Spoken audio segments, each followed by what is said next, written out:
Salut tout le monde, bienvenue à tous dans le débrief de Romy, le débrief hebdo. On va se faire un tour des marchés, on va essayer de comprendre ce qui s'est passé la semaine dernière, voir ce qu'on a fait de bien, ce qu'on a fait de moins bien. Le but de ce brief, c'est de vous donner des guidelines pour la semaine prochaine, pour pouvoir prendre vos trades, comprendre où est-ce qu'on est dans le marché. On fait ça ensemble, parce que si on trade ensemble, on est plus fort. À tout de suite les gars. Are you ready?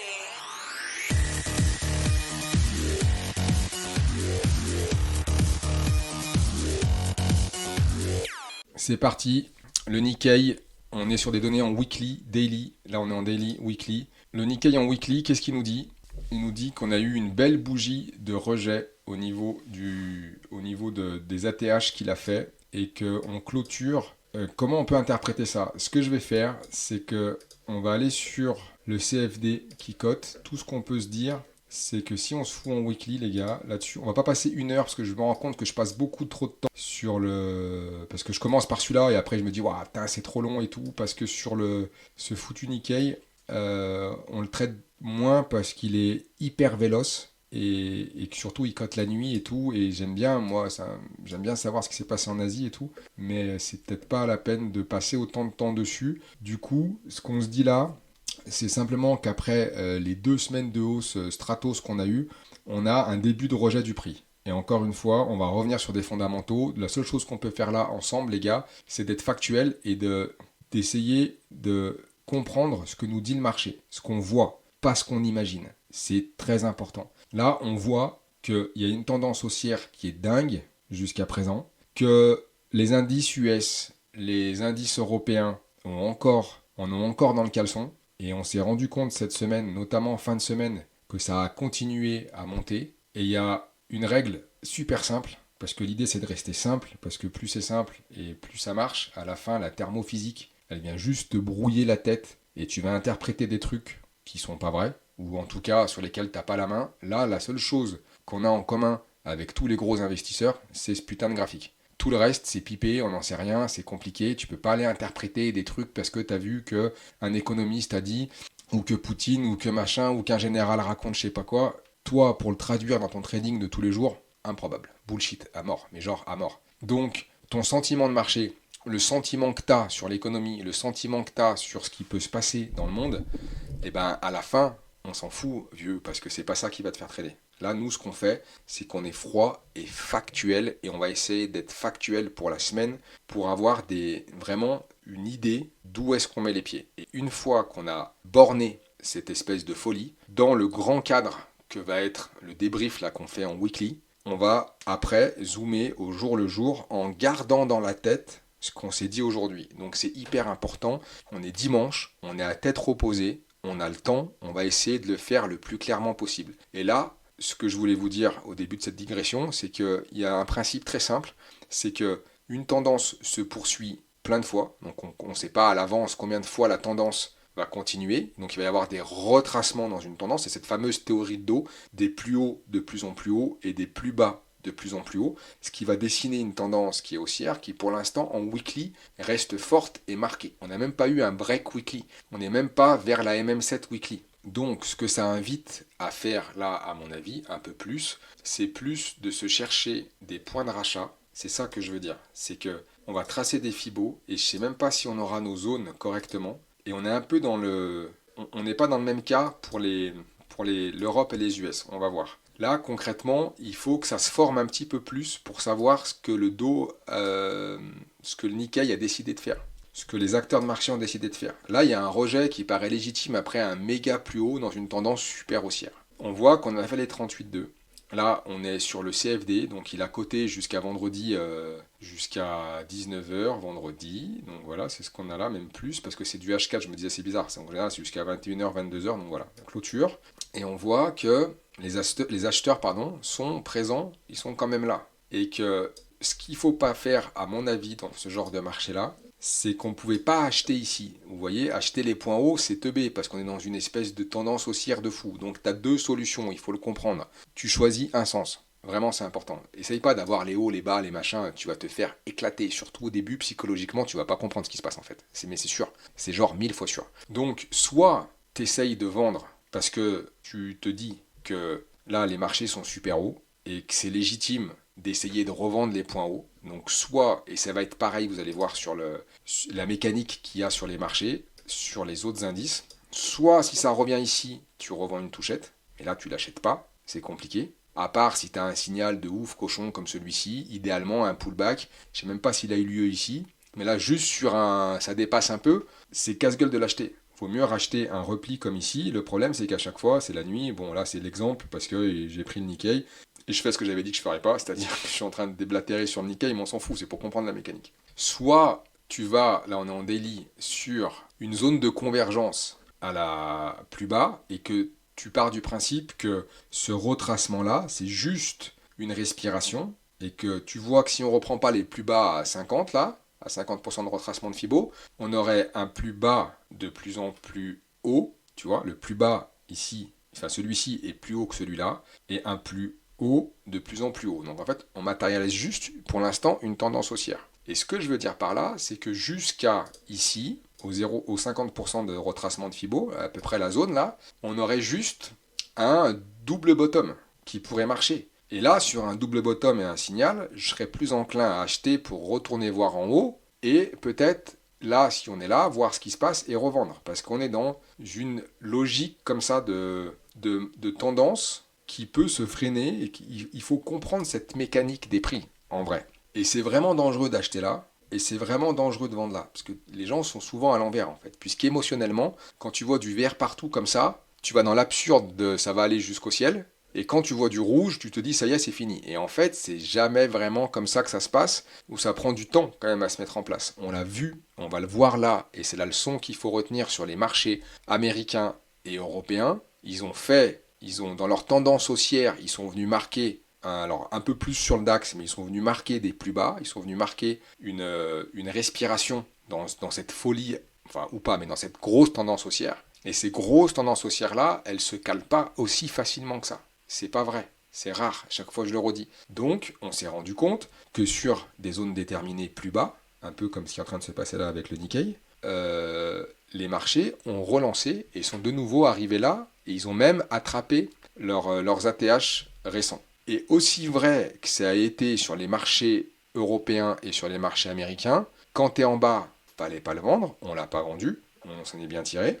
Et maintenant qu'on est tout en haut sur les marchés Europe et les marchés américains, on va plutôt chercher des points de vente. Parce qu'on est dans cette logique-là où on est arrivé à une telle maturité, et là on sort complètement de l'idée de ce que pourrait être l'économie, de ce que je pense moi, de la macro, de ce que je pense moi des conflits et tout, on s'en fiche. C'est juste qu'on se rend compte que tu as cette mécanique et que pour l'instant, notamment aux US et en Europe, on est borné, on décale un peu vers le haut. Si on a des signaux contraires et qu'on voit que ça part pour des raisons ou d'autres comme des oufs, il ne faudra pas s'opposer à ça. C'est juste qu'on ne peut pas acheter tout de suite. C'est simplement ce timing.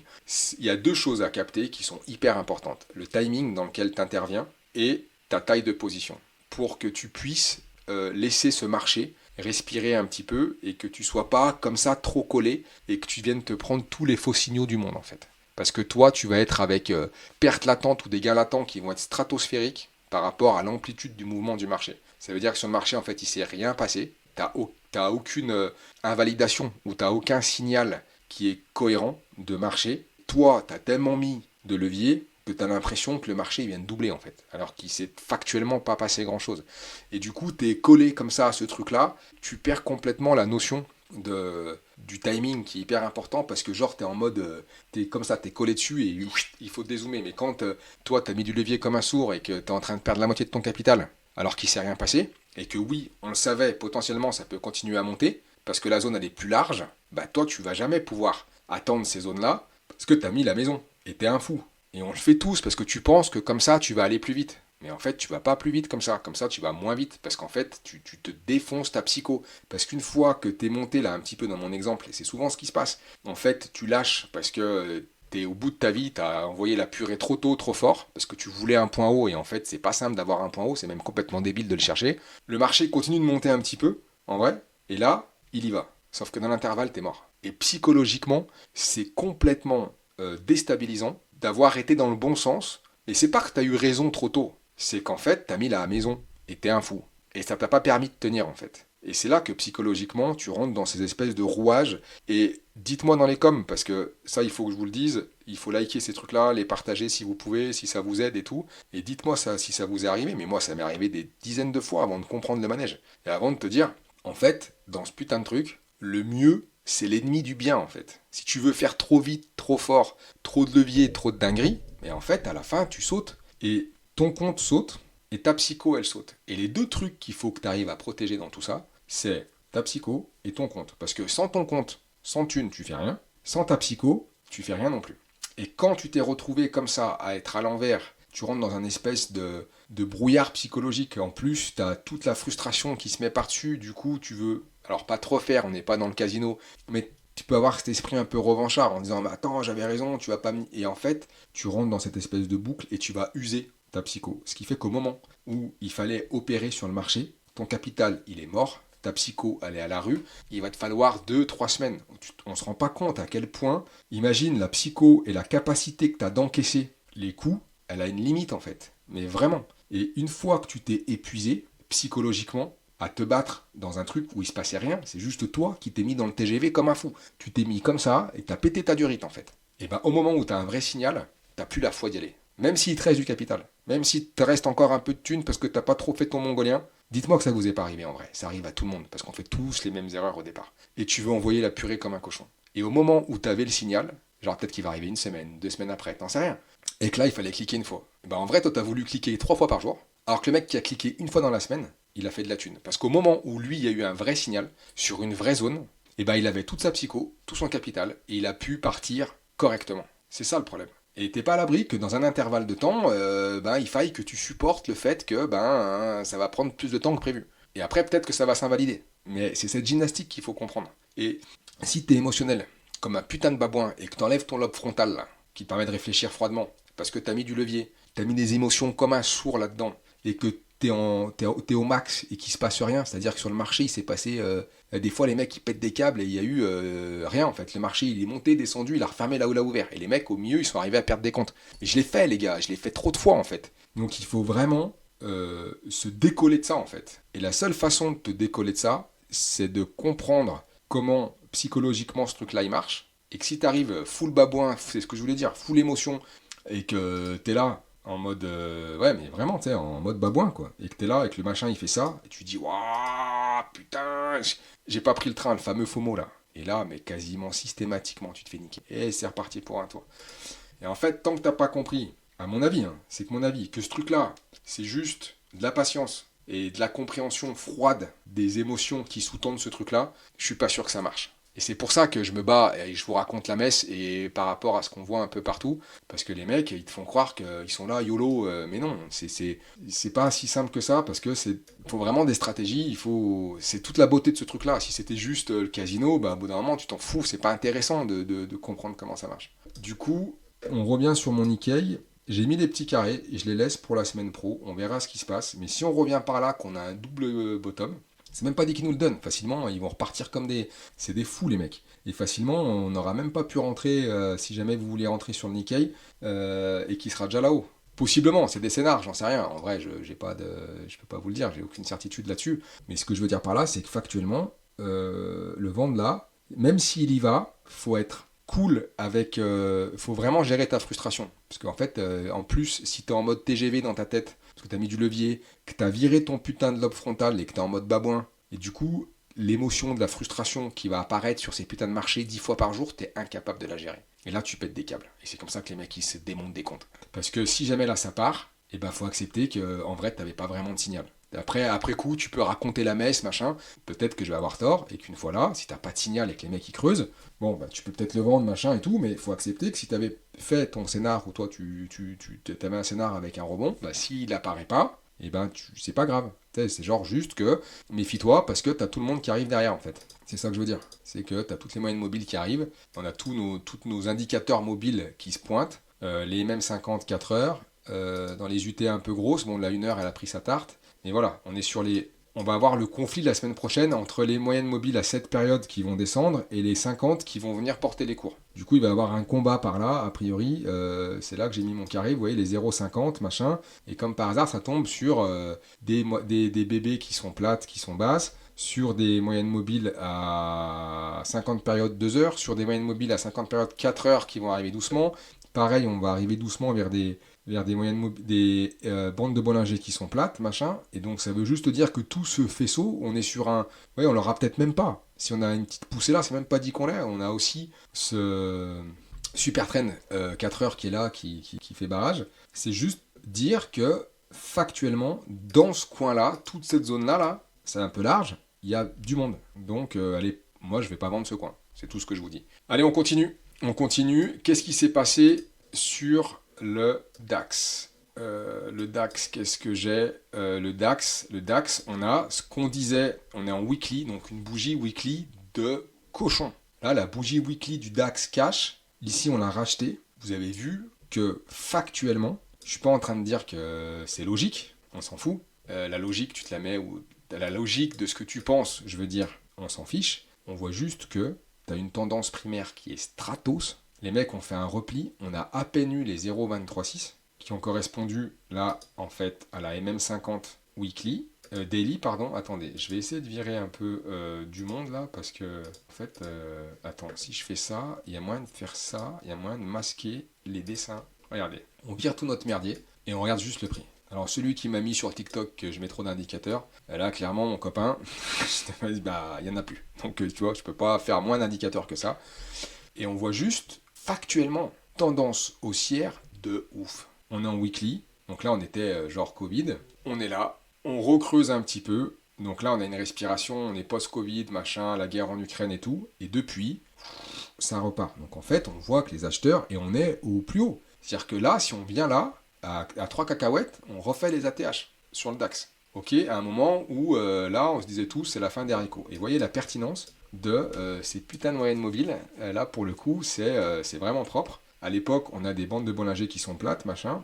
Donc, il faudra dire donc. Très dur à arrêter de dire donc. Ici on vendait pas, là on n'achète plus. C'est ça que je veux vous dire, c'est qu'on est potentiellement dans cette phase là de distribution. On n'est pas à l'abri que ça aille chercher un peu plus haut, on n'en sait rien. C'est juste que vous voyez que la mécanique, elle est toujours la même. On vendait pas là, pour l'instant on n'achète pas là. Après, si la zone là, elle est breakée de ouf, qu'on monte ici, et là ça va tout me remettre. Non, si, oui, non, je crois que ça remet tout. Ouais. Qu'on monte un peu, qu'on vient pullbacker et qu'on repart, peut-être qu'on pourrait aller chercher, on n'en sait rien en fait. Et là, à ce moment-là, il faudra accepter que si ça repart ici, on a quelque chose et que le prix nous dit, bon ben ok, ça peut paraître un peu ouf, mais à la fin, les investisseurs, les acheteurs, le marché, l'entité qu'est le marché, a décidé d'aller plus haut. Et voilà, et là on va pas aller contre. Pour l'instant, une fois, deux fois, on se rend compte que on est dans des endroits où jusqu'à présent, ça servait à rien là d'acheter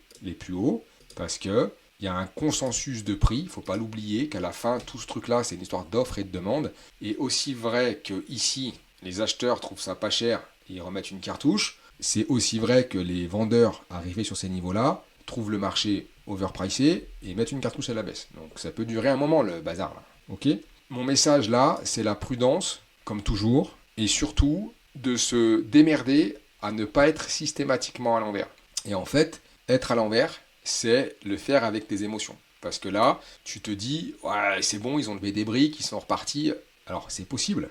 Mais en vrai, on se rend compte que là, factuellement, on arrive sur des niveaux où acheter les yeux fermés, c'est compliqué. Et c'est toujours la même histoire. C'est que acheter ici, t'as l'impression que c'est la fin des haricots. Vendre ici, tu te dis, mais non, les mecs, ils vont aller to the moon. Et ben, c'est rarement comme ça que ça se passe en fait. Ça veut pas dire qu'ils vont pas aller faire des plus hauts, j'en sais rien. Ça veut juste dire que si ton raisonnement, il est juste basique comme ça en disant c'est vert, j'achète, c'est rouge, je vends, bah en gros, si tu regardes bien, fais juste l'inverse. Parce que si t'es tout le temps à l'envers en fait, bah fais juste l'inverse de ce que tu faisais tout le temps et c'est ce que je suis en train de te dire. Ça veut dire qu'il faut être contrariant systématiquement. Ça veut pas dire qu'il faut chercher à avoir raison, c'est pas ça.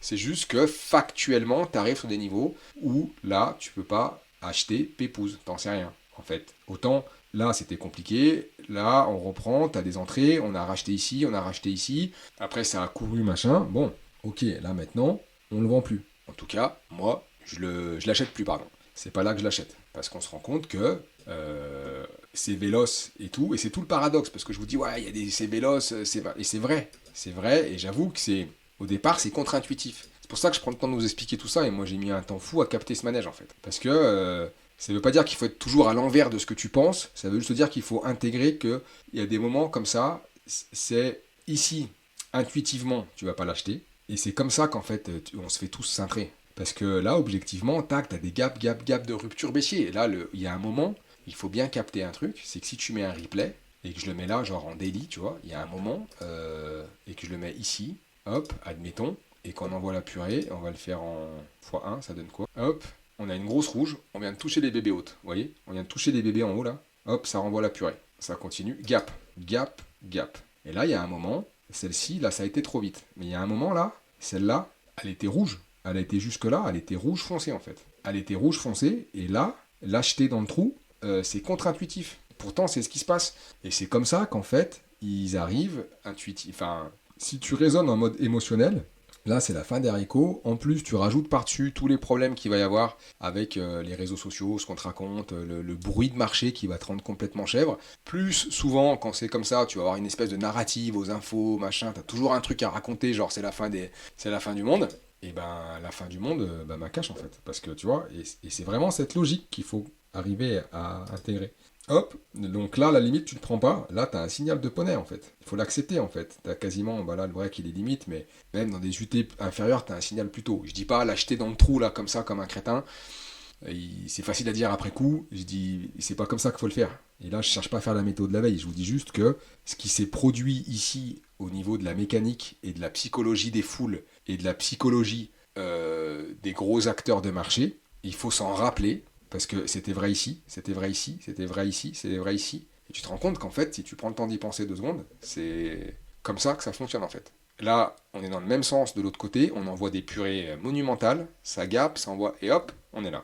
Et là, voilà, le replay est fini. Et ben là, je suis pas en train de vous dire que c'est impossible que les mecs ils cherchent à sortir un peu plus, mais en gros, plus les mecs montent, plus on va avoir des points d'entrée, je pense, à la vente qui sont intéressants. En étant dans cette mécanique-là de marché, de la psychologie des acteurs de marché, qui ont été présents 1 fois, 2 fois, 3 fois, peut-être. Surtout, le fait, c'est de se dire qu'on n'achète pas des plus hauts. Acheter des plus hauts, c'est compliqué. Dans ces marchés qui sont dits de contre, tu viens contrer. Si tu voulais accompagner une tendance de folie, pour l'instant, il n'y a rien qui nous dit que sur des échelles de temps larges, la tendance, elle va continuer. Elle est hyper véloce. Les acheteurs sont présents, on voit que les retracements sont systématiquement achetés, mais que aussi les hauts sont systématiquement vendus pour l'instant. Et tu vois, si là on pète un peu plus fort, on sera là, dans l'absolu. Tu vois, ici, jusque-là, ça pouvait redescendre. On aurait pu avoir un espèce de... Alors je ne veux pas essayer de vous raconter des histoires de comment ça s'est passé avant et tout, c'est juste pour prendre des exemples. Là, je le prends parce que c'est devant mes yeux, mais on a ça, on a ça, on a ça. Et là, ici, on ne sait pas, ça aurait pu faire ça en fait. C'est pas ce qui s'est passé. Et là, on est un peu pareil. On a ça, on a ça, on a ça, on a ça. Là, ça remonte. Et là, on est là en fait. On n'en sait rien, potentiellement. Potentiellement, ça peut aussi continuer. Ce que je veux dire par là, c'est que tant qu'on n'a pas le signal clair que les marchés en ont encore dans le ventre pour aller vendre, pour aller plus haut, pardon, pour acheter, eh ben on ne le fait pas, tout simplement. On ne va pas aller là, pour l'instant, il n'y a rien qui nous dit que ça vend, que pour l'instant, on est dans un marché qui est de contre. Et vous voyez, si jamais ça vient péter vraiment au-dessus, machin, les plus hauts, on libérera un potentiel peut-être pour aller encore un petit peu. Ok ? Mais tant qu'on n'a pas ce signal-là que ça veut aller encore faire la stratosphère, bah pour l'instant, on a meilleur intérêt à trouver des ventes sur ces niveaux. Je ne sais pas si c'est clair, parce que ce truc-là, c'est tellement contre-intuitif à la base. C'est pour ça que souvent, on se fait tout savoir au début. Je pense, en tout cas, c'est l'analyse que j'en fais moi avec le recul. Parce que si tu n'essayes pas de comprendre le truc, vraiment de façon la plus froide possible, et que tu es plus émotionnel que rationnel, ben tu deviens... C'est paradoxal en plus, parce que tu peux pas rationaliser le marché. Ce truc-là, il faut pas... Ce que je veux dire par rationnel, c'est toi être factuel et trader ce que tu vois, et pas ce que tu penses. C'est en ce sens-là que je le dis. Parce que si tu veux, par contre, rationaliser le marché et y trouver un sens par rapport à la macro, bah, t'es mort, parce que là, il n'y a absolument rien. Bah, je veux dire, les mecs, ils sont à ça de te vendre une guerre atomique entre tout le monde, et rien de les marchés. Enfin, je veux dire, rationalise rien du tout, vieux. Ils rationalisent pas le marché. C'est ça, c'est là le paradoxe. C'est que le marché, si tu veux le rationaliser, lui, t'es mort. Par contre, toi, être factuel et rationnel dans ce que tu vois, c'est ça la clé, je pense. Et là, factuellement, on est sur des plus hauts. Pour l'instant, les vendeurs ont été présents. Et ben, c'est le scénario, en tout cas, que moi, je vais jouer. Voilà, j'espère que je suis clair. On prend beaucoup plus de temps, là, parce que c'est important de comprendre, à mon avis, tous ces principes-là. Allez, Eurostox. Vous vous rappelez, j'avais mis ma petite... j'aurais même pas pensé qu'il fasse des plus hauts de folie comme ça, là. On était là, je vous refais pas le sketch, machin, ah non, on était là, pardon. On est en weekly, j'avais raconté la même messe en disant, ouais, vous voyez, la zone, bon, bah là, on est à la MM50, qui devait être en daily, pas trop loin, voilà, parce que c'est un peu ça se répète, en fait. Et ben, moi, j'avais mis ma petite ellipse ici, là. Je pensais pas que les types, c'est des oufs. Enfin, c'est pas des oufs, mais voilà. Voilà, donc là, on garde en tête qu'on est arrivé sur des zones super hautes, mais que la tendance, elle est stratos. Donc ça ne veut pas dire qu'on ne peut pas aller chercher un peu plus haut. Ok, on l'a vu avec le Nikkei. Quand le Nikkei a breaké comme ça, là, il est parti chercher. Donc il faut toujours avoir, c'est là que c'est complexe, parce qu'il faut toujours avoir tout ça dans la tête, en même temps. Et je ne suis pas en train de dire tout et son contraire. Je vous dis juste que on est arrivé sur des zones super hautes, et que le scénario que je vais privilégier, c'est de chercher des ventes, sans mettre la maison et avec un money management qui est approprié, parce qu'on est obligé d'intégrer que derrière, ça pousse. Et que ça peut pousser encore un peu. Ok, faites pas dire ce que j'ai pas dit, je suis pas en train de dire tout et n'importe quoi. Le plan pour la semaine prochaine, le Nikkei c'est à part parce qu'il a déjà fait un retracement, donc on n'est pas du tout dans les mêmes configurations, il a déjà fait ses ATH, il les a poussés, repoussés, machin, et lui il retrace. Mais si eux ils continuent à pousser, ce serait logique que l'autre là-bas on l'achète. Parce qu'il a fait un retracement et peut-être qu'il peut offrir des portes d'entrée dans la continuation de sa tendance haussière. On est d'accord? Là, le reste des marchés, eux ont déjà mangé leur ATH, ils sont déjà passés un peu plus haut, machin. Donc, ceci, là, on va plutôt chercher, en tout cas moi, à les vendre par rapport à la config. J'espère que c'est clair pour tout le monde. À mon avis, j'ai perdu plein déjà. Ça fait 30 minutes que je raconte la messe, donc je suis pas persuadé que j'ai grand monde avec moi encore. On continue. Le Dow Jones. On est sur le Dow, on est en weekly. Bon, il a retracé un petit peu sur la dernière séance. Même pas, je dis des conneries. Non, même pas, il a clôturé en hausse. On est comment là? Daily cash. Ah non, regardez, on a ouvert là, donc on a retracé un petit peu à la fin de la séance. Mais il a été nous foutre un nouveau plus haut. Donc voilà, on a des premiers signes là de ravalement. Donc c'est ce que je vous dis, c'est qu'il y a un moment, à force de pousser, plus on pousse, plus on se rapproche d'un potentiel retournement. Et encore une fois, si on retourne voir le Nikkei, c'est pas parce que ça se retourne qu'on inverse la tendance. C'est ça, tout le paradoxe de l'histoire, c'est que c'est pas genre, ouais, j'ai vendu, c'est bon, ça va à la cave. Non. C'est que là, on se protège, on prend des TP, on travaille la position, et si ça continue, on est dedans, on a mis un pied dedans. Mais regarde là, c'est reparti, là, ça peut repartir. Donc, ce truc-là, c'est souvent une espèce de juste milieu, en fait. C'est un peu comme dans tout. Vu que les gens sont très émotionnels, c'est très extrême. Du coup, les mecs, ils vont aller dans un délire où, si ça passe là, ça va to the moon, donc le TTM Project. Nous, on va aller to the moon, mais les marchés, c'est rare. Et si ça break, ça va à la cave. Et en fait, c'est très souvent un juste milieu de tout ça. C'est rare que ce soit aussi on-off, en fait. Et tu te rends compte que oui, ça peut aller à la cave, oui, ça peut continuer à monter, mais il va y avoir des mouvements de prix. Ça va jamais, tu le vois pas, à part des Covid et tout, ça va jamais, comme des sourds, quoi. Donc là, c'est ce qu'on va faire la semaine pro. Chercher des entrées à la vente. En tout cas, moi, c'est ce que je vais faire à la vente sur les indices américains et les indices européens, en gardant en tête que la tendance de fond, elle est vraiment haute. On n'est même pas arrivé à reprendre une MM7 daily. Ou même une MM7 4 heures, elle repart. Donc c'est ok. Et c'est vrai chez tout le monde. S&P, en weekly, même combat. Et lui, on était là, il avait creusé un peu plus. Vous vous rappelez, vous avez dit, ouais, il a pas refait ses ATH. Pim, hop, on est arrivé, mon chef. Pareil, donc même combat. On n'est pas à l'abri que ça pousse encore un peu, mais on est sur des niveaux où ben, on n'est pas à l'abri qu'ils viennent nous faire un petit retracement. Vous voyez, on aurait des trades sympas. Ça ne veut pas dire qu'ils casseraient la tendance. Hein. On prend juste la dernière jambe de hausse en weekly. La dernière fois qu'ils ont fait un coup de calgon, on se remet un Fibo. Juste pour comprendre, s'ils viennent chercher les 38,2 déjà, ou même les 23,6, on n'aurait rien fait les 23,6, ça ne veut rien dire. Mais vous voyez, les 50% du mouvement, on serait encore dans une théorie de dos simple, hein, parce qu'on aurait juste fait des plus bas de plus en plus haut dans l'absolu, et on aurait juste une respiration de marché. On a 100 points à prendre sur celui-ci, c'est pas mal. Et on peut peut-être faire un peu plus, on peut peut-être même faire un double bottom ici, et qu'après les mecs ils rangent un peu. C'est souvent comme ça que ça se passe en fait. Ça va jamais, c'est progressif, on est sur des plus hauts, c'est la découverte, il faut fueler, il faut du carburant, il faut que les mecs y croient, il y a les news au passage, ça se fait pas comme ça quoi. Nasdaq, même combat. Alors lui, plus volatile, parce que voilà, il a été plus vite, plus haut, et il retrace plus fort. Mais on est sur le même combat. Si on prend la dernière jambe de hausse par rapport à la cassure, où est-ce qu'elle est elle? Elle est là, on remonte ici. Ah, attends, t'es où mon copain? Ok. Alors lui, il fait plus de points, donc il faut l'imaginer en relatif, hein, parce que on va avoir plus de points d'un coup, parce que lui, il fait 17 000 points quand l'autre en fait 4 000. Donc si on va sur le dos, c'est la stratosphère. Et là, si on faisait à 50% du dernier mouvement, ce qui est basique, hein, t'as 500 points. Et c'est pas parce qu'on corrige de 500 points, alors ça peut continuer, que tout de suite, ça y est, c'est la fin du monde. Il faut sortir de ces délires de on-off, en fait. C'est jamais on-off autant que ça. Si on fait l'exercice sur le dos, on prend la dernière jambe de hausse, mais elle est moins marquée. Lui, il a traîné la patte un peu. Donc on va être peut-être moins ouf. On est en 4 heures là, attendez, je me mets en weekly, qu'est-ce que je suis en train de faire là? Je faisais de la merde, il me semblait. La dernière fois que ça... Attends, calmez-vous mon copain. On prend la dernière cassure qu'il y a eu là, le dernier plus bas, dernière jambe de hausse, qui est là. Je prends même pas le... Parce qu'en fait, là, on vient de loin, hein, on est bien d'accord. Hein. Je te prends juste la dernière jambe de hausse. Si tu la retraces de 50%, tu restes dans une putain de théorie de dos, on est toujours dans le même délire.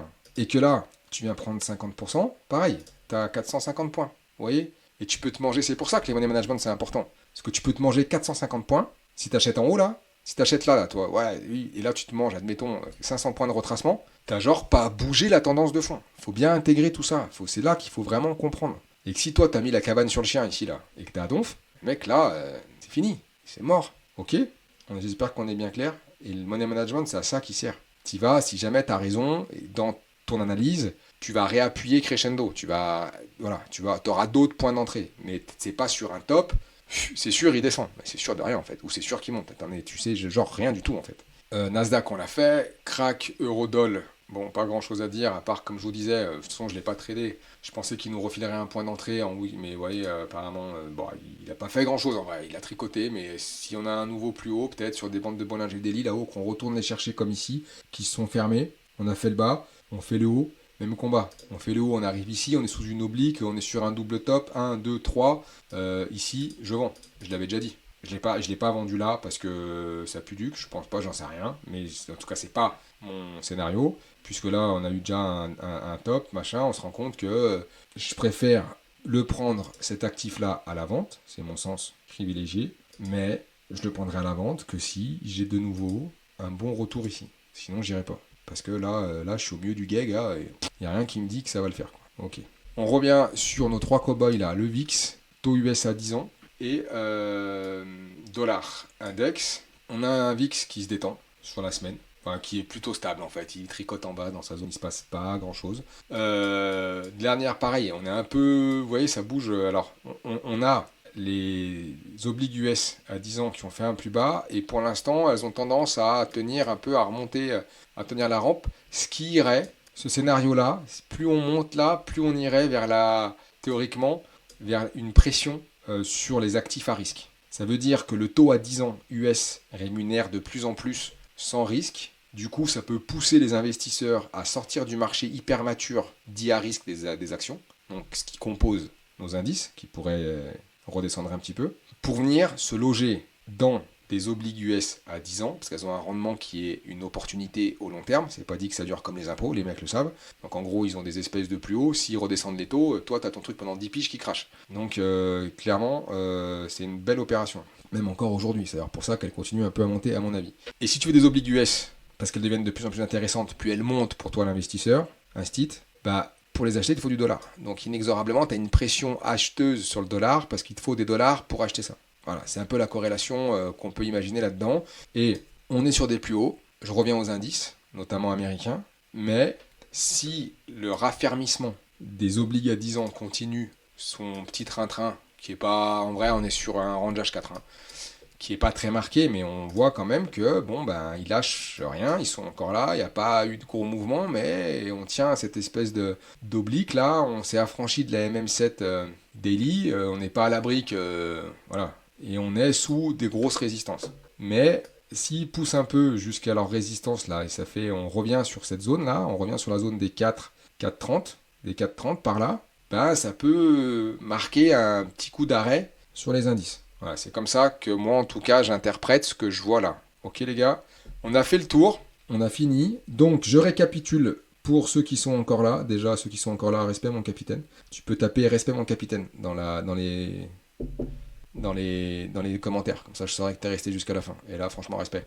On a fait le tour. Le Japon, c'est un peu à part. De toute façon, on le traite moins. C'est juste pour la mécanique et comprendre. Mais pour ceux qui voudraient s'y exposer, moi, je serais plus dans une logique d'achat. C'est parce qu'on est sur des replis qui, dans la tendance de fond, paraissent intéressants. S'ils nous les donnent à 50%, qu'on reste au-dessus des 50% de la jambe de hausse, ça peut être intéressant. On peut l'imaginer comme ça. Le reste, pour ce qui est des indices européens et des indices américains qu'on va traiter toute la semaine, on va voir lundi matin ce qui se passe. On s'affole pas. Les lundis matins, on prend le temps, on regarde ce qui se passe. Mais on est super haut. Mais du coup, moi, je chercherai des ventes. C'est comme ça que je vais le faire. Je pars cette semaine.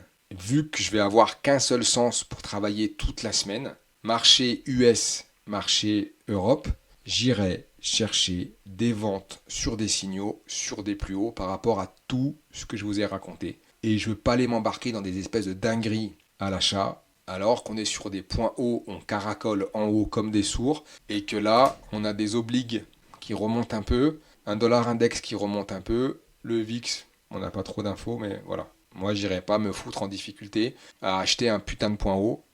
Si ça retrace un petit peu, ne serait-ce que de 50% de la dernière jambe de hausse, on se rend compte que tu te mets sur des gros indices 200-300 points dans le vent. Et donc 200-300 points en levier max, mec, t'es devenu fou. Donc, on le fait pas. Vous savez ce que moi je vais faire. J'espère que cette vidéo vous aura plu, que surtout elle vous aura rendu service. Moi, j'ai pris du plaisir à vous raconter ça. Je vous dis à plus tard. Bon dimanche. Ciao.